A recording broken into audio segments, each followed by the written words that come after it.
عزیزان گرامی، معزز بہنوں بیٹیوں، انسان کی زندگی نہایت ہی مختصر ہے۔ چاہے کسی کو 60 سال 70 80 سال کی زندگی مل جائے، لیکن یہ وہ زندگی ہوتی ہے جب انسان کی گزر چکی ہوتی، آئندہ مستقبل اس کے ایک لمحے کی بھی ضمانت نہیں ہے کہ کسی کو ایک لمحہ بھی زندگی ملے گی، یہ کوئی ضمانت نہیں ہے۔ چاہے کسی کو 60 70 یا 80 سال کی زندگی مل جائے، لیکن ضمانت کسی ایک لمحہ کی بھی نہیں ہے۔ اس لیے جو لمحہ موجود ہو اور جو وقت انسان کے پاس حاضر ہو اور جو نیکی اس وقت میں انسان کر سکتا ہے، اس کو اس نیکی کے کرنے میں اور اس خیر کے انجام دینے میں بالکل بھی کسر نہیں چھوڑنی چاہیے، اور اس کو بالکل آئندہ کے لیے جو نیکی انسان کے بس میں ہو اس کو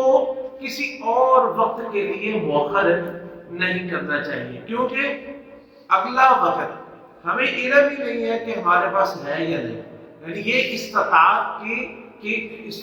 کی بات ہے کہ جس کی استطاعت میں ہے، اگر تو کسی کی استطاعت میں نہیں ہے تو وہ کہتا ہے کہ اللہ تعالیٰ مجھے فلاں وقت میں یہ دے گا تو میں یہ کر لوں گا، وہ تو استطاعت کی بات ہے۔ جس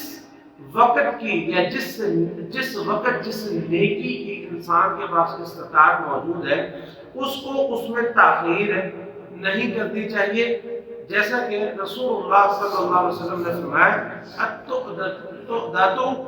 خیر فی کل شیء۔ آپ نے فرمایا کہ غور و فکر کرنا اور انتظار کرنا اور آہستگی سے کوئی کام کرنا، یہ ہر معاملے میں یہ درست ہے، سوائے نیکی کے کام میں، کہ نیکی کے کام میں ہم نے کیا کرنا ہے؟ جلدی کرنی ہے، اور جتنی جلدی ممکن ہو نیکی کے کام کو کر لینا چاہیے۔ اللہ رب العزت نے اہل ایمان کی جو صفات قرآن کریم میں ذکر فرمائی ہیں، ان میں سے کچھ صفات کا تذکرہ سورۃ المؤمنون میں فرمایا۔ اللہ رب العزت فرماتے ہیں کہ ان الذین هم من خشیۃ ربهم مشفقون والذین هم بآیات ربهم یؤمنون والذین هم بربهم لا یشرکون والذین یؤتون ما آتوا وقلوبهم وجلة انهم الى ربهم راجعون اولئک یسارعون فی الخیرات وهم لها سابقون۔ اللہ رب العزت فرماتے ہیں کہ مومن وہ ہے ان الذین هم من خشیۃ ربهم مشفقون، جو اپنے رب کے خوف سے ڈرتے رہتے ہیں، اور وہ جو والذین هم بآیات ربهم یؤمنون، وہ جو اپنے رب کی آیات پر ایمان رکھتے ہیں، والذین هم بربهم لا یشرکون، وہ مومن وہ ہے جو اپنے رب کے ساتھ شرک نہیں کرتے، والذین یؤتون ما آتوا وقلوبهم وجلہ، اور وہ لوگ مومن ہیں جو اللہ کے راستے میں جو اللہ ان کو توفیق دیتا ہے وہ دیتے ہیں اور ان کے دل ڈرتے ہیں، تو انہم الی ربہم راجعون، کہ وہ اپنے رب کی طرف لوٹنے والے ہیں۔ اولئک یسارعون فی الخیرات، یہ وہ لوگ ہیں جو خیرات میں اور نیکیوں میں جلدی کرنے والے ہیں۔ اولئک یسارعون فی الخیرات، یہ لوگ ہیں جو نیکیوں میں جلدی کرنے والے ہیں، وہم لہا سابقون، اور وہ اس میں سبقت لے جانے والے ہیں، وہم لہا سابقون، اور وہ اس میں سبقت لے جانے والے ہیں۔ اور اللہ رب العزت نے یہ صرف ان کی صفتیں نہیں بیان فرمائی، بلکہ کئی جگہ پہ اللہ رب العزت نے قرآن کریم میں ہمیں حکم بھی دیا کہ نیکی کے کام کرنے میں تیزی دکھاؤ اور جلدی کرو، جیسا کہ اللہ رب العزت فرماتے ہیں وَسَارِعُوا إِلَى مَغْفِرَةٍ مِّن رَّبِّكُمْ وَجَنَّةٍ عَرْضُهَا السَّمَاوَاتُ وَالْأَرْضُ أُعِدَّتْ لِلْمُتَّقِينَ، کہ جلدی کرو اللہ کی مغفرت کی طرف، یعنی جلدی توبہ کرو، اللہ سے اپنے گناہوں کی معافی مانگ لو، اور وہ جنت، اور اس جنت کی طرف جلدی کرو، یعنی نیکیاں کر کے اس جنت کی طرف جلدی پہنچنے کی کوشش کرو کہ جس کی چوڑائی آسمان اور زمین کے برابر ہے، جو متقین کے لیے تیار کی گئی ہے۔ تو یہ متقین کے لیے جو جنت تیار کی گئی ہے، اس کے لیے کیا حکم دیا گیا؟ وہ سارعوا، جلدی کرو، اس میں تیزی دکھاؤ، اور اس دور میں بلکہ اس تیزی کا حکم دیا گیا کہ کہ ہمیں ایک دوسرے سے سبقت لے جانے کا حکم دیا گیا کہ ایک دوسرے سے آگے بڑھ جاؤ. اور بہت سارے معاملات رسول اللہ صلی اللہ علیہ وسلم نے فرمایا, آپ جیسا کہ ہم نے فرمایا, اگر لوگوں کو پہلی صف میں پہنچنے کا اجر کا معلوم ہو جائے تو لوگ اس کے لیے کرہ ڈالنا پڑے, اور اس میں کرے میں نام ڈال کے پہلی صف میں کون کون لوگ آئیں گے, لوگ اس تیزی کے ساتھ اور اس کثرت کے ساتھ اور اس جلدی سے پہلی صف میں آئیں کہ جو ہے وہ, تاکہ ہمیں موقع ملے اور ہم پہلی صف میں شامل ہو جائیں. اور اسی طرح اللہ رب العزت نے قرآن کریم میں بھی اس کا حکم دیا ہے. آپ نے اللہ رب العزت فرماتے ہیں وَلِكُلِّ وِجْهَةٌ هُوَ مُوَلِّيهَا فَاسْتَبِقُوا الْخَيْرَاتِ أَيْنَمَا تَكُونُوا يَأْتِ بِكُمُ اللَّهُ جَمِيعًا, کہ ہر شخص کا ایک جو ہے وہ وجہت نظر ہے, کوئی کدھر ہے کوئی کدھر ہے, لیکن اے ایمان والو تم نے کیا کرنا ہے, فَاسْتَبِقُوا الْخَيْرَاتِ, کہ تم نے نیکیوں میں ایک دوسرے سے سبقت لے جانے کی کوشش کرنی ہے. فَاسْتَبِقُوا الْخَيْرَاتِ, نیکیوں میں ایک دوسرے سے سبقت لے جاؤ. کسی نے فلاں نیکی کی ہے تو وہ اس سے زیادہ کرو. یعنی یہ منافست دنیا کے مال میں ہمیں منع کیا گیا کہ دنیا کے مال میں ایک دوسرے سے آگے بڑھنے کی کوشش نہ کرو. کس میں کوشش کرنی ہے؟ نیکیوں میں, اچھائی کے کاموں میں, دین کے کاموں میں, جو راستہ جنت کی طرف ہے اس میں دوڑ لگاؤ اور ایک دوسرے سے آگے نکل جاؤ. فَاسْتَبِقُوا الْخَيْرَاتِ, نیکیوں میں ایک دوسرے سے آگے نکل جاؤ. أَيْنَمَا تَكُونُوا يَأْتِ بِكُمُ اللَّهُ جَمِيعًا, جہاں بھی تم پہنچ جاؤ گے تم اللہ تعالیٰ تمہیں اپنے پاس بلا لے گا اور بلا کے تمہارا جو ہے وہ حساب ہوگا. اور دوسری جگہ پہ سورۃ المائدہ میں اللہ رب العزت فرماتے ہیں فَاسْتَبِقُوا الْخَيْرَاتِ إِلَى اللَّهِ مَرْجِعُكُمْ جَمِيعًا فَيُنَبِّئُكُم بِمَا كُنتُمْ فِيهِ تَخْتَلِفُونَ, کہ فَاسْتَبِقُوا الْخَيْرَاتِ, کہ نیکیوں میں سبقت لے جاؤ, نیکیوں میں ایک دوسرے سے سبقت لے جاؤ. کہ کسی نے ایک کی ہے میں دو کروں, دو کی ہے میں چار کروں. إِلَى اللَّهِ مَرْجِعُكُمْ جَمِيعًا, اللہ کی طرف تم نے سب نے لوٹ کے جانا ہے. فَيُنَبِّئُكُم بِمَا كُنتُمْ فِيهِ تَخْتَلِفُونَ, اور جو لوگ دنیا کے معاملے میں ایک دوسرے کے ساتھ اختلاف میں پھنسے ہوئے ہیں تو اللہ رب العزت تمہارے اختلافات میں سب کا وہاں پہ حل فرما دے گا. اور عزیزان گرامی, جو جنت کے دروازے ہیں اور جنت کے جو درجات ہیں وہ بھی اسی اعتبار سے ہوں گے. جنت کے بہت سارے درجات ہیں اور بے شمار درجات کیسے ہیں, وہی نیکیوں کے اعتبار سے. یہ نہیں ہے کہ سارے جنت میں جا کے وہ ایک ہی طرح کے ہوں گے, بہت فرق ہوگا. اتنا فرق ہوگا ایک درجے سے دوسرے درجے کا. آپ سنتے ہو گے کئی اعمال کے بارے میں کہ رسول اللہ صلی اللہ علیہ وسلم نے فرمایا کہ کوئی ایسا کرتا ہے, مثلا مسجد میں آتا ہے, ہر قدم کے بدلے میں اس کا ایک درجہ بڑھ جاتا ہے. تو پیدل چل کے مسجد میں آتا ہے, ہر قدم کے بدلے میں اس کا ایک درجہ جنت میں بڑھا دیا جاتا ہے. اور کئی کے بارے میں آتا ہے 100 بلکہ لاکھ درجات بڑھا دیے جاتے ہیں. اتنے جنت میں درجات ہیں, اور ایک درجے کا دوسرے درجے سے کتنا فاصلہ ہے, اعمال کے اعتبار سے درجے ملتے ہیں نا, اور ایک درجے کا دوسرے درجے سے کتنا فاصلہ ہے. ابو سعید خدری رضی اللہ تعالیٰ عنہ روایت کرتے ہیں, صحیح بخاری اور مسلم کے اندر یہ روایت ہے کہ رسول اللہ صلی اللہ علیہ وسلم نے ارشاد فرمایا کہ ان اہل الجنت یتراءون اہل الغرف من فوقهم كما يتراءون الكوكب الدري الغابر في الافق من المشرق او المغرب, کہ ایک درجے والا اپنے سے اوپر درجے والے کو ایسے دیکھے گا جس طرح تم دنیا میں سب سے دور ستارے کو دیکھتے ہیں.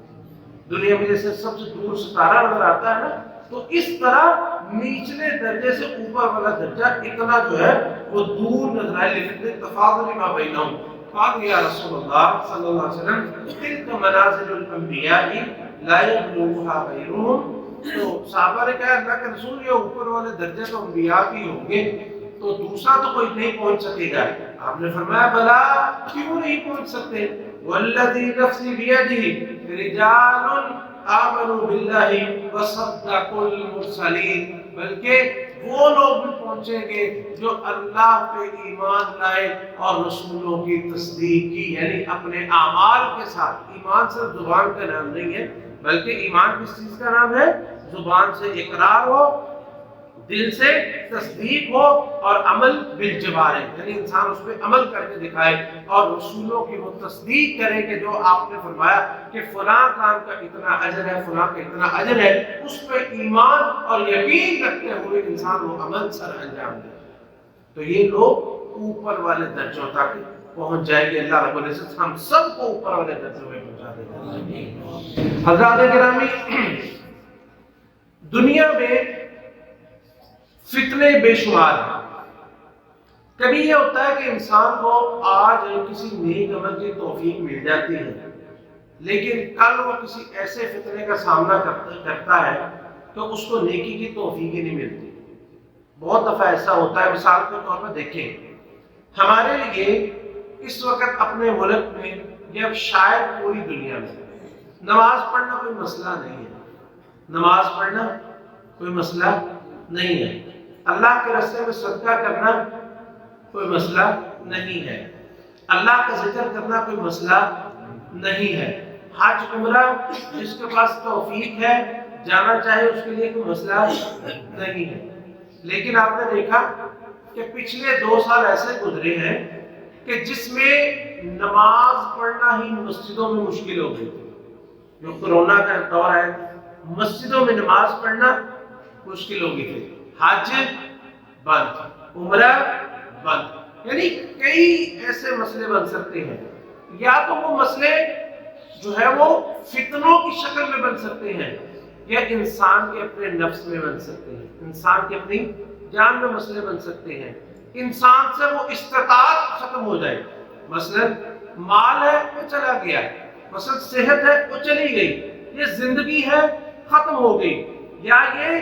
کہ ایسے مشکل حالات کا سامنا کرنا پڑ جائے کہ انسان کے لیے مسجد میں جانا مشکل ہو جائے۔ ایسا ہوا، ہم نے اپنی آنکھوں سے دیکھ لیا کہ نہیں کبھی سوچا تھا ہم نے کبھی ایسا دور اور ایسا وقت بھی آئے گا، حج عمرہ بند ہو جائے گا، مساجد میں اس طرح پابندی لگ جائے گی۔ وہ تو اللہ کا شکر ہے کہ ہمارے ملک پاکستان میں اتنی سختیاں نہیں ہوئی، اللہ تعالیٰ ان کو جزائے خیر دے، انہوں نے پھر بھی نرمی کر کے مسجدیں بند نہیں کی۔ کتنے ممالک ہیں کہ جہاں پہ مسجدیں بند ہو گئی، اور ہم نے خود ایسی اذانیں سنی ہیں کہ مؤذن اذان دیتا ہوا حیا علی الصلاۃ حیا علی الفلاح پہ روک رہا، اس لیے اس کو حکم تھا کہ اذان کہہ کے مسجد کو تالا لگا دیں، لوگ اپنے گھروں میں نماز پڑھیں، کہ یہ یعنی بیماری اور معاملات ہی ایسے تھے، ہر بندے کی سمجھ جو ہے وہ دوسرے سے مختلف تھی، جان کا خطرہ تھا اور خوف تھا، اس لیے رسول اللہ صلی اللہ علیہ وسلم نے ہمیں حکم دیا ہے مختلف احادیث میں مختلف۔ مثلا ابو ہریرہ رضی اللہ تعالیٰ عنہ کی روایت ہے کہ رسول اللہ صلی اللہ علیہ وسلم نے فرمایا، آپ نے فرمایا بادروا بالاعمال فتنا کقطع اللیل المظلم، کہ تم فتنوں سے پہلے پہلے اعمال کر لو، فتنوں سے پہلے پہلے اعمال کر لو، اور وہ فتنے ایسے ہیں جیسے اندھیری رات کا اندھیرا حصہ ہوتا ہے، یشبہ الرجل مؤمنا وینسی کافرا، اور ایسے فتنے کہ انسان صبح کو مومن ہوگا رات کو کافر ہو جائے گا۔ اب اندازہ کریں کہ جس وقت دجال آئے گا ایسا نہیں ہوگا۔ چند دن پہلے ایک بھائی نے پوچھا یہ کیسے ہوگا، میں نے اسے سمجھایا کہ ایسے ہوگا کہ جیسے دجال ہے، وہ آیا اور اس نے اپنے کرتب دکھائے، انسان صبح کو مومن تھا، شام کو اس کے کرتب دیکھے وہ کافر ہو گیا۔ اب کتنی دنیا میں ایسے فتنے آتے ہیں کہ انسان ان فتنوں کو دیکھتا ہے اور جو ہے وہ اپنا ایمان کھو بیٹھتا ہے، اور کتنے لوگوں کی گمراہی میں وہ مبتلا ہو جاتا ہے۔ اس لیے آپ نے فرمایا فتن کقطع اللیل المظلم یصبح الرجل مؤمنا ویمسی کافرا، صبح کو انسان مومن تھا شام کو کافر ہو گیا، او یمسی مؤمنا ویصبح کافرا، یا یہ کہ شام کو مومن تھا صبح کو کافر ہو گیا، یبیع دینہ بعرض من الدنیا،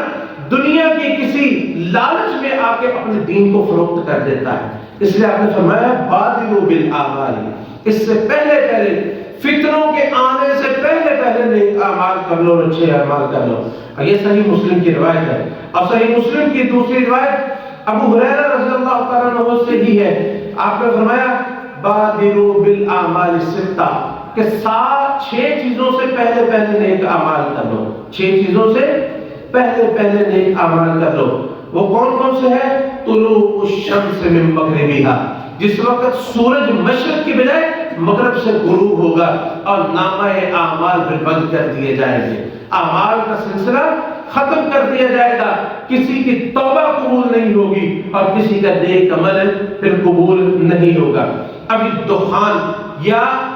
دھواں وہ ظاہر ہو جائے گا، قیامت کا دھواں۔ ابھی دجال یا دجال نکل آئے گا، ابھی دابہ یا دابۃ الارض جس کا ہم نے تفصیل کے ساتھ ذکر کیا تھا، او خاصۃ امرکم او امر العامہ، یا پھر تمہارا ذاتی معاملہ ایسا بن جائے تمہیں موت آ جائے اور امر العامہ، یا پھر قیامت ہی قائم ہو جائے۔ ان میں سے کسی بھی کام سے پہلے پہلے 6 کاموں سے پہلے پہلے 6 کاموں سے پہلے پہلے اپنے اعمال جو ہیں وہ جتنی نیکیاں کرنی ہیں اور جتنے صالح اعمال کرنے ہیں ان کو انجام دے دو، اور جو بھی وقت مل جائے اس کو غنیمت سمجھیے، کیونکہ کوئی پتہ نہیں ہے۔ ہم کہتے ہیں کہ قیامت ابھی قائم ہونے والی نہیں ہے اور قیامت کی علامات آنے والی نہیں ہے، لیکن رسول اللہ صلی اللہ علیہ وسلم نے فرمایا من مات فقد قامت قیامتہ، جو مر گیا اس کی قیامت تو قائم ہو گئی۔ یا انسان مرے نا یا مرنے والوں کے حکم میں ہو جائے۔ کتنے لوگ ہیں لمحہ پہلے گفتگو کرتے کرتے اچانک کیا ہوا، جناب دماغ کی شریان پھٹ گئی اور جناب وہ کومے میں چلا گیا، ایکسیڈنٹ ہوا وہ کومے میں چلا گیا، یا یہ کہ وہ ایسا بیمار ہوا نماز کے لیے کھڑا نہ ہو سکا، دماغ میں خلل آ گیا، اعضاء اس کے شل ہو گئے، بستر پہ لیٹا ہے، سنتا ہے لیکن بول نہیں سکتا، ہل نہیں سکتا، یا یہ کہ اللہ نے مال دیا ہے، ایسی مصیبت اور ایسی آفت آئی کہ سارا مال تباہ و برباد ہو گیا، ایک پیسہ بھی خرچ کرنے کی پوزیشن میں نہیں ہے۔ ابن عباس رضی اللہ تعالیٰ عنہما روایت کرتے ہیں کہ رسول اللہ صلی اللہ علیہ وسلم نے فرمایا وہ یعظہ، وہ آپ ایک آدمی کو نصیحت فرما رہے تھے اور آپ نے فرمایا اغتنم خمسا قبل خمس، 5 چیزوں سے پہلے 5 چیزوں کو غنیمت سمجھو، 5 چیزوں سے پہلے 5 چیزوں کو غنیمت سمجھ لو۔ شبابک قبل حرمک، جوانی بڑھاپے سے پہلے اپنی جوانی کو غنیمت سمجھو، بڑھاپے سے پہلے اپنی جوانی کو غنیمت سمجھو۔ کتنے بدبخت لوگ ایسے ہیں جو کہتے ہیں جی ہم بوڑھے ہو کے عبادت کر لیں گے، اور بوڑھے ہو کے لوگ عبادت ان سے کرنے کی استطاعت ان کے اندر رہتی ہے۔ آپ دیکھ لیں نماز جو ایک نوجوان آدمی پڑھ سکتا ہے، بوڑھا اس طرح پڑھ سکتا ہے؟ جس طرح قیام اللیل ایک نوجوان کر سکتا ہے ایک بوڑھا کر سکتا ہے؟ یا جس طرح حج ایک نوجوان کر سکتا ہے ایک بوڑھا کر سکتا ہے؟ یا روزے کی استطاعت جتنی ایک نوجوان کو ہے ایک بوڑھے کو ہوتی ہے؟ اس لیے شبابک قبل حرمک، یہ نہیں کہ جوانی جو ہے یہ دنیا کے لیے صرف ہو جائے اور ہماری جو اصل طاقت ہے وہ شیطان لے جائے اور ہماری اصل ہمت جو ہے وہ اللہ کی نافرمانی میں گزر جائے، اور جب کسی کام کا نہ رہا تو اس وقت جناب جب شیر کے منہ سے بھی وہ جو ہے وہ دانت گر جاتے ہیں تو وہ بھی شکار کرنا چھوڑ دیتا ہے۔ جیسے کہ کہتے ہیں نا کہ در جوانی عبادت کردن شیوائے پیغمبری، کہ جوانی عبادت کرنا یہ پیغمبروں کی علامت ہے، اور بڑھاپے میں تو جو گرد ظالم میں شور پرہیزگار، جو بیڑیا بھی ہوتا ہے بڑھاپے میں وہ بھی پرہیزگار بن جاتا ہے، کیونکہ اس کے دانت گر جاتے ہیں، وہ شکار کرنے کے قابل نہیں رہتا۔ تو یہ جوانی جو ہے اس کو غنیمت سمجھے۔ شبابک قبل حرمک، بڑھاپے سے پہلے اپنی جوانی کو غنیمت سمجھے۔ وصحتک قبل سقم، اور بیماری سے پہلے اپنی صحت کو غنیمت سمجھے۔ ہم بیمار سب ہیں، یہ نہ کو سمجھے کہ مجھے فلاں میں بھی نہیں، بیمار وہ ہے جو وینٹیلیٹر پر ہے، بیمار وہ ہے جو ہے وہ جس کو فالج ہوا ہے، بیمار وہ ہے جو کومے میں ہے، بیمار وہ ہے جو کھڑے ہونے کی استطاعت نہیں رکھتا، بیمار وہ ہے جو اپنی طہارت کی پرواہ نہیں کر سکتا۔ اس لیے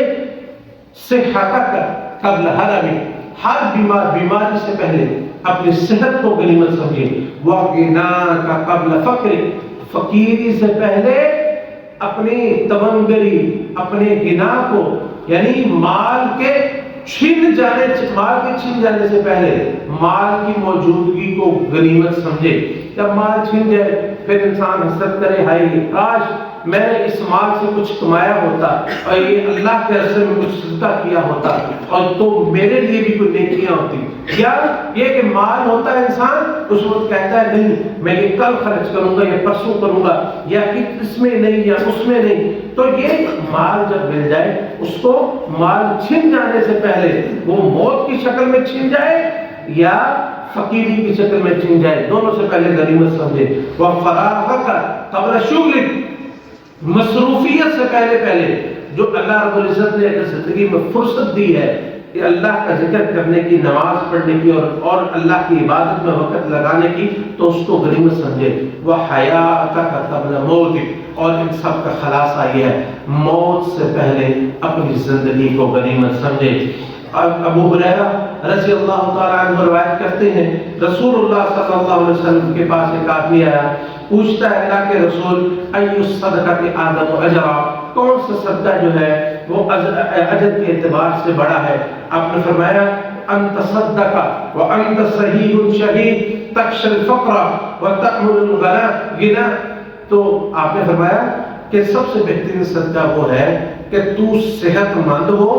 تجھے فقیری کا بھی ڈر ہو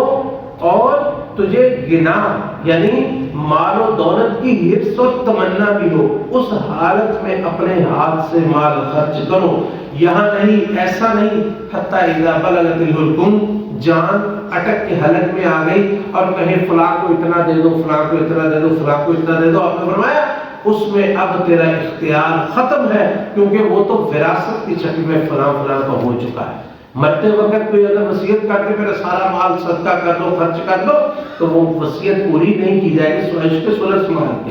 تو یہ صحیح صدقہ کون سا ہے کہ انسان اپنی صحت کی حالت میں اور اپنی تندرستی کے عالم میں انسان اس کو خرچ کرے، اور یہی جو ہے وہ اللہ رب العزت کے ہاں قابل قبول ہے۔ اور اسی نیکی کے معاملات میں صحابہ کرام کس طرح ایک دوسرے سے آگے جو ہے وہ نکلنے کی کوشش کرتے تھے، اور رسول اللہ صلی اللہ علیہ وسلم بلکہ اس سے آپ کی زندگی کے کتنے ایسے واقعات ہیں کہ نیکی کرنے میں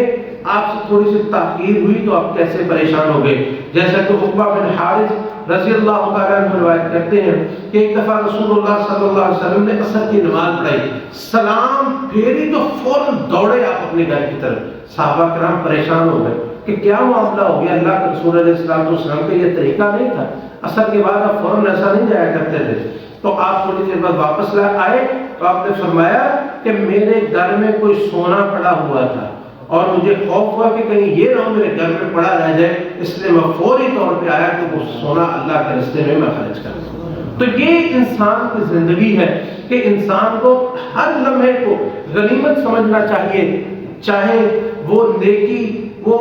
زبان سے ہو، وہ اعضاء سے ہو، وہ اپنے مال سے ہو، یا وہ کسی طریقے کی بھی کوئی نیکی ہو، جس نیکی کا انسان کو موقع مل جائے اس کو کر گزرنا چاہیے، کیونکہ یہ لمحہ ہمارے پاس موجود ہے، اگلے لمحے کی کوئی گارنٹی نہیں ہے۔ اللہ رب العزت ہمیں زیادہ سے زیادہ اعمال صالحہ کرنے کی توفیق نصیب فرمائے۔